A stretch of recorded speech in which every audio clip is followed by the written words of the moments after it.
Miquel Buesa, ¿qué tal, Miquel? Buenas noches, profesor. Buenas noches. ¿Qué tal, Carlos Sánchez? Buenas noches. ¿Qué tal? Muy buenas noches. Y buenas noches, Víctor Ovidio, de ABC. ¿Cómo estás? Hola, buenas noches. Es noticia ABC. Hay que escuchar a esta hora de la noche lo que ha dicho en las últimas horas el presidente de Venezuela, Nicolás Maduro, en defensa del número 2 del régimen, Diosdado Cabello, investigado por narcotráfico, tal y como contó ABC el pasado 27 de enero, y ha refrendado una información de Wall Street Journal de hace 48 horas. Esto es lo que ha dicho el líder chavista venezolano. Quien se mete con Diosdado, se mete con nosotros. Quien se mete con Diosdado, se mete conmigo. Vamos a defender a Diosdado como defendimos nuestro país contra la agresión de Estados Unidos en el mes de marzo.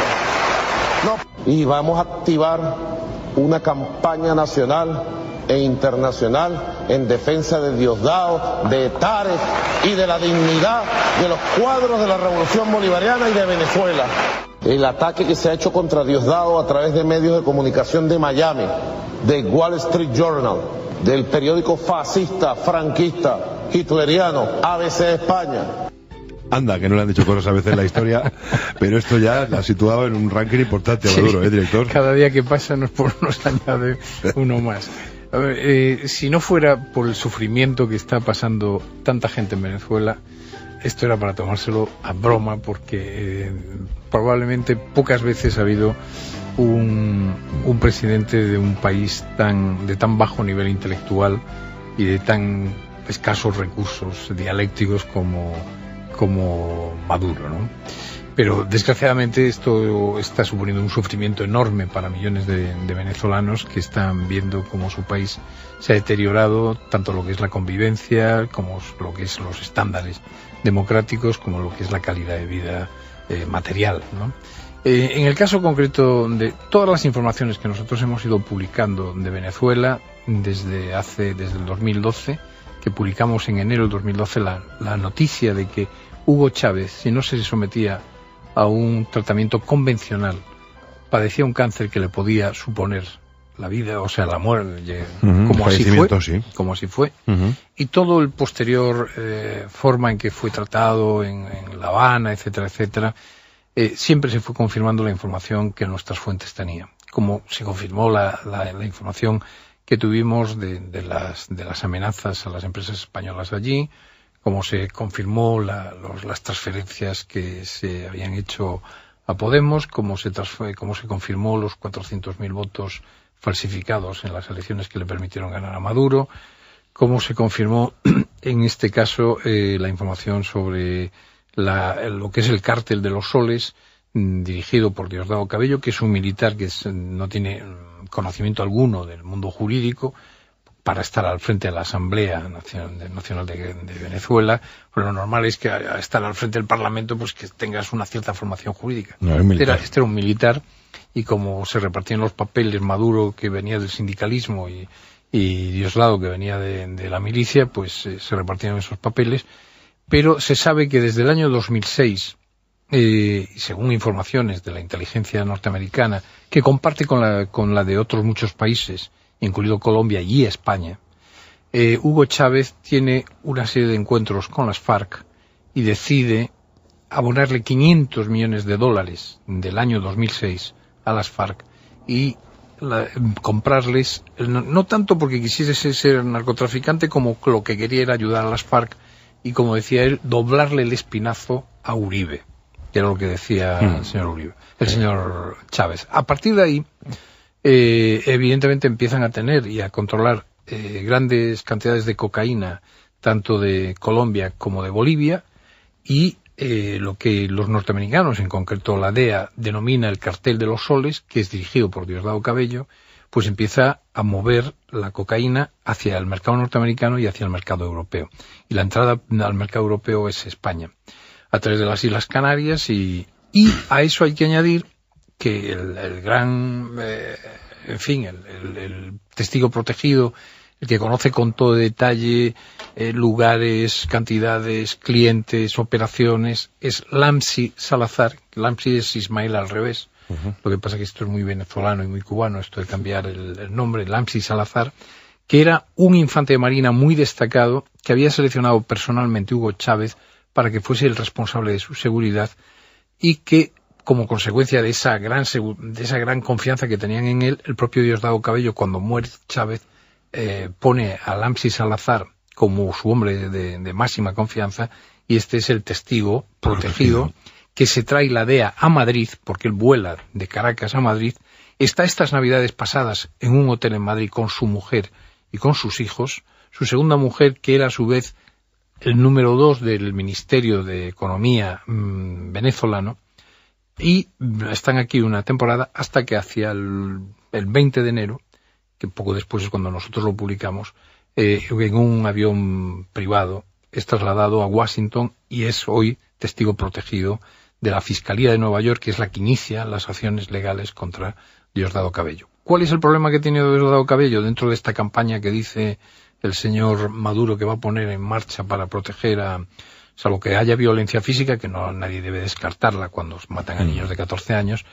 El problema de Diosdado Cabello es que ahora mismo ya está en busca y captura, es decir, que ya ahora la Fiscalía de Nueva York y la DEA en concreto quieren detener a Diosdado Cabello. Entonces Diosdado Cabello, desde luego, a algún país podrá ir, a Cuba quizás. Cuba, ahora que quiere congraciarse con los Estados Unidos, no sé, le dirá que no es conveniente, pero desde luego no puede moverse por muchos países porque puede ser detenido inmediatamente. A partir de aquí, el tiempo irá demostrando, como ocurre siempre, cuáles son las informaciones. Para nosotros, para los que trabajamos en ABC, que el Wall Street Journal lo publicase, pues fue un gran espaldarazo, lunes, sí. Pero es que la fuente del Wall Street Journal es la propia Fiscalía de Nueva York. Con lo cual se demuestra que todo lo publicado es verdad. Y además Lamsi Salazar, que era el que contaba toda la historia, da datos tremendos. Es que Lamsi Salazar dijo que él fue testigo de habitaciones enteras llenas de montañas de billetes de dólares. O sea, imaginaros el dinero. A todo esto, mientras tanto, claro, la ciudadanía venezolana viviendo uno de los mayores momentos de desabastecimiento alimentario de los alimentos más elementales, como son el pan, el azúcar, o en fin, o como me decía un matrimonio joven venezolano con el que tuve la oportunidad de charlar hace poco tiempo, que decía: decidimos venirnos a España el día que nuestro bebé tenía fiebre, salimos a buscar un apiretal, que es para bajarle la fiebre, y no lo encontramos en todo Caracas. Entonces dijimos, nos vamos. A mí me parece que lo relevante, tal como lo has contado perfectamente, y ahora hay que dar la enhorabuena a ABC por sus investigaciones sobre este asunto, es el año 2006, como tú has citado. En esos años el petróleo estaba tremendamente caro. Hugo Chávez estaba en la cresta del poder y lo que buscaba fundamentalmente es convertirse en el líder del hemisferio sur de América. ¿Qué significaba esto? Que eso pasaba necesariamente por desestabilizar la política colombiana. Colombia es un país estratégicamente aliado de Estados Unidos. De hecho, el papel de la DEA para controlar el narcotráfico de los cárteles de Medellín y demás en los años 90 y en los años 80 fue determinante. Por lo tanto, no estamos solamente ante un caso, digamos, de financiación, no digo ilegal, sino una auténtica barbaridad que un Estado se convierta en un narcoestado que se financie con drogas, sino estamos ante algo que tiene que ver con la hegemonía de una región. Y lo que buscaba Chávez es convertirse en el líder para convertir toda la región en una especie de polvorín contra Estados Unidos, cuando Cuba todavía ni soñaba el que podía llevarse bien con Estados Unidos como ahora, no digo bien, pero por lo menos de una manera civilizada. Y a partir de ahí han nacido estados como Bolivia, Nicaragua, Ecuador, que son países aliados estratégicos de Venezuela.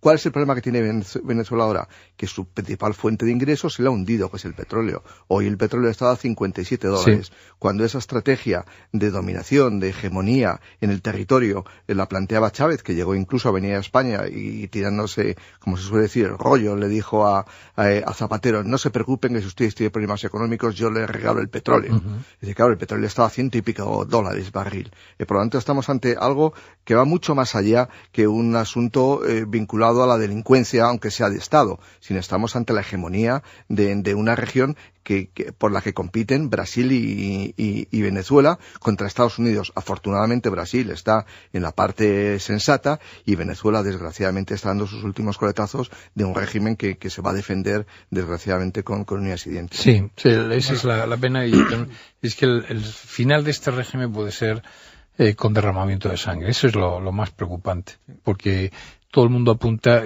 cuando hablas con muchos venezolanos, por ejemplo, con el editor del Nacional, él decía que no veía lo que podíamos denominar una alternativa democrática. Decía que él solamente veía la solución de un golpe de Estado que restableciese el orden democrático, es decir, que inmediatamente en horas 24 restableciese el orden democrático en el país, ¿no? ¿Y cómo es posible que ese modelo político haya sido espejo para algunos aquí en España? ¿Cómo es posible? Hombre, vamos a ver, las siguientes entregas y la documentación que a nosotros nos ha llegado, que la estamos filtrando con mucho cuidado y que yo... Filtrando quiere decir examinando. Examinando, contrastando, cotejando, porque hemos decidido que no queremos creernos algunas de las afirmaciones, pero yo invito a quien quiera que lea la revista Veja, VEJA de Brasil, del 10 de mayo pasado, y que lea lo que dice, lo que se ha publicado en Brasil sobre las conexiones de básicamente Venezuela, pero Venezuela-Bolivia, y el plan que tenían con España. A mí me parece un poco delirante, y como es un poco delirante, no quiero, creo que es una cuestión de responsabilidad y de equilibrio, no me quiero hacer eco de eso en el diario ABC. Pero recomiendo su lectura a quien pueda tener una interés. Pincelada aquí en la radio ahora mismo. No, vamos... Bueno, pero vamos a ver, ¿para qué el gobierno venezolano ha financiado Podemos? No habrá sido por amistad ni nada de eso, habrá sido por interés. Sin duda alguna, sí. Y entonces, bueno, pues ese interés de tener una pata colocada sobre España, yo creo que puede ser importante, ¿no? Lo que pasa es que no sabemos muy bien exactamente cómo ha discurrido todo eso. Yo lo que sí digo es que en el caso, y termino, en el caso concreto de Pablo Iglesias, que tiene un rasgo muy importante de su personalidad que la gente no sabe, que es muy narciso. Y como es muy narciso, se ha hecho todo tipo de vídeos. Entonces, el que tenga interés, entra en YouTube o en Vimeo y ve todo tipo de vídeos. Fíjate, Benito, que en la campaña electoral del Parlamento Europeo se nos ha olvidado, pero era su cara. Era la cara de Pablo Iglesias, no es que fuera un símbolo como otros partidos que ponen el logotipo del partido era la rosa, era su cara. Por eso, porque es un muchacho que habría que hacerle en su análisis, pero muy, muy, muy narcisista. Entonces tiene colgados en la red, y ya están muy documentados por toda la gente que está analizando y estudiando este caso, donde hace unas defensas tan fervorosas del chavismo, de Hugo Chávez, del régimen bolivariano, del modelo, y justifica los atropellos contra la democracia y contra las libertades del chavismo, que claro que uno se preocupa qué estaríamos diciendo de quien dijese algo en el mismo tono, pero en fuerzas al otro lado de la extrema derecha. Pues yo creo que aquí nos estaríamos escandalizando todos, y hay una cierta asimetría. No tanto porque no nos escandalicemos, o sea, yo no estoy defendiendo ninguno, estoy defendiendo que no nos escandalicemos ante quien parece tenerle una simpatía excesiva e incorrecta a alguien que no está por los estándares democráticos. Miquel Buesa, ¿qué tal, Miquel? Buenas noches, profesor. Buenas noches. ¿Qué tal, Carlos Sánchez? Buenas noches. ¿Qué tal? Muy buenas noches. Y buenas noches, Víctor Oviedo, de Toro ABC. ¿Cómo estás? Hola, buenas noches. Es noticia ABC. Hay que escuchar a esta hora de la noche lo que ha dicho en las últimas horas el presidente de Venezuela, Nicolás Maduro, en defensa del número 2 del régimen Diosdado Cabello, investigado por narcotráfico, tal y como contó ABC el pasado 27 de enero, y ha refrendado una información de Wall Street Journal de hace 48 horas. Esto es lo que ha dicho el líder chavista venezolano. Se ha deteriorado tanto lo que es la convivencia, como lo que es los estándares democráticos, como lo que es la calidad de vida material, ¿no? En el caso concreto de todas las informaciones que nosotros hemos ido publicando de Venezuela desde el 2012, que publicamos en enero del 2012 la noticia de que Hugo Chávez, si no se sometía a un tratamiento convencional, padecía un cáncer que le... De los cuadros de la Revolución Bolivariana y de Venezuela. El ataque que se ha hecho contra Diosdado a través de medios de comunicación de Miami, de Wall Street Journal, del periódico fascista, franquista, hitleriano, ABC España. Anda, que no le han dicho cosas a veces en la historia, pero esto ya la ha situado en un ranking importante, Maduro, director. Cada día que pasa nos añade uno más. A ver, si no fuera por el sufrimiento que está venezolano. Quien se mete con Diosdado, se mete con nosotros. Quien se mete con Diosdado, se mete conmigo. Vamos a defender a Diosdado como defendimos nuestro país contra la agresión de Estados Unidos en el mes de marzo. Y vamos a activar una campaña nacional e internacional en defensa de Diosdado, de Tarek y de la dignidad. Está pasando tanta gente en Venezuela, esto era para tomárselo a broma, porque probablemente pocas veces ha habido un presidente de un país de tan bajo nivel intelectual y de tan escasos recursos dialécticos como Maduro, ¿no? Pero desgraciadamente esto está suponiendo un sufrimiento enorme para millones de venezolanos que están viendo cómo su